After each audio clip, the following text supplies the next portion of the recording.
Hi எல்லாருக்கும் வணக்கங்க. Welcome to traditional bites channel. நம்ம இன்றைக்கி வந்து கேரளா ஸ்டைல் முட்டைக்கறி எப்படி செய்கிறதுன்னு பார்க்கலாங்க. இப்போ வாங்க நம்ம அதுக்கு தேவையான பொருளெல்லாம் பார்த்துக்கலாம்.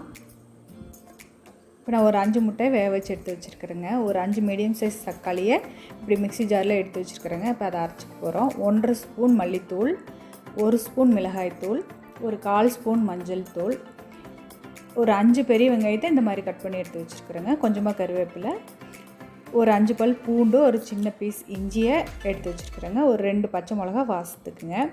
அப்புறம் ஒரு 1/4 மூடி தேங்காயை பால் எடுத்து முதல் பால் எடுத்து வச்சுருக்குங்க. 2வது பாலும் எடுத்து வச்சுருக்குறேங்க. இப்போது அந்த தக்காளியோட இஞ்சி பூண்டையும் சேர்த்து அரைச்சிக்கலாங்க. இப்போ அரைச்சி எடுத்துகிட்டு வந்தாச்சுங்க. இப்போ வாங்க நம்ம கிரேவி செய்யலாம். இப்போ ஒரு வாணலியில் தேங்காய் எண்ணெய் ஒரு 4 ஸ்பூன் அளவுக்கு விட்டுக்கலாங்க. அதுக்கு ஒரு 1/4 ஸ்பூன் அளவுக்கு சோம்பு சேர்த்துக்கலாங்க. சோம்பு பொரிஞ்ச உடனே கட் பண்ணி வச்சுருக்கிற வெங்காயத்தையும் சேர்த்துக்கலாங்க.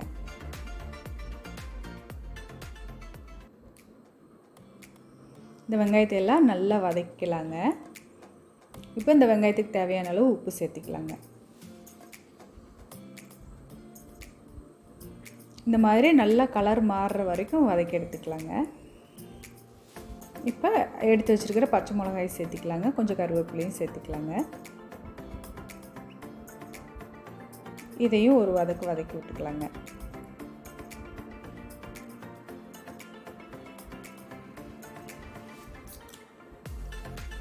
இப்போது நம்ம அரைச்சி எடுத்து வச்சுருக்கிற தக்காளி இஞ்சி பூண்டு பேஸ்ட்டை இது கூட சேர்த்துக்கலாங்க.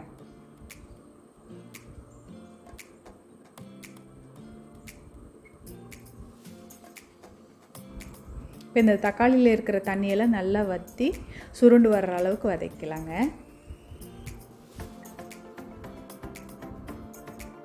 இப்போ பாருங்கள், இந்த தக்காளியில் இருக்கிற தண்ணியெல்லாம் வற்றி நல்லா சுருண்டு வந்துருச்சுங்க. இப்போது இது கூட நம்ம எடுத்து வச்சுருக்கிற மிளகாத்தூள், கொஞ்சம் மஞ்சள்தூள், மல்லித்தூள், இது 3ஐயும் சேர்த்து நல்லா அதோட பச்சை வாசனை போகிற அளவுக்கு வதக்கலாங்க.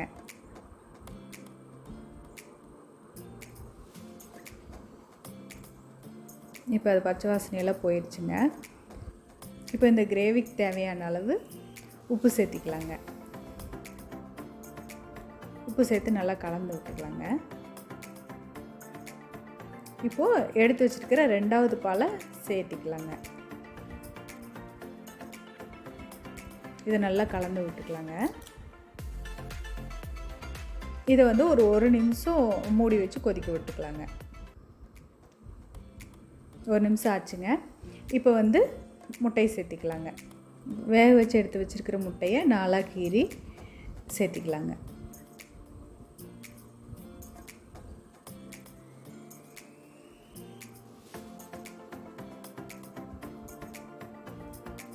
இப்போ இதை நல்லா கலந்து விட்டுக்கலாங்க.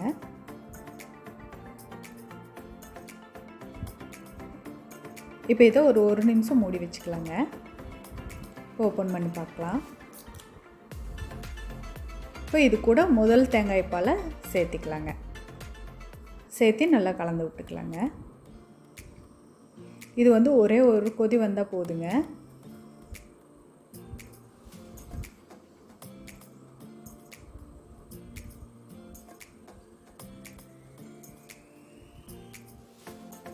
இப்போ ஒரு கொதி வந்துருச்சுங்க. இதுக்கு வந்து ஒரு 1/4 ஸ்பூன் அளவுக்கு வெல்லம் சேர்த்துருக்குறேங்க. இந்த வெல்லம் வந்து விருப்பப்பட்டால் மட்டும் சேர்த்திக்கலாங்க. இப்போ கடைசியாக கருவேப்பிலை சேர்த்து அடுப்பு ஆஃப் பண்ணிக்கலாங்க. அவ்வளோதாங்க, நம்ம முட்டைக்கறி ரெடி ஆயிடுச்சுங்க. இப்போ இதை வந்து பவுலுக்கு மாற்றிக்கலாங்க.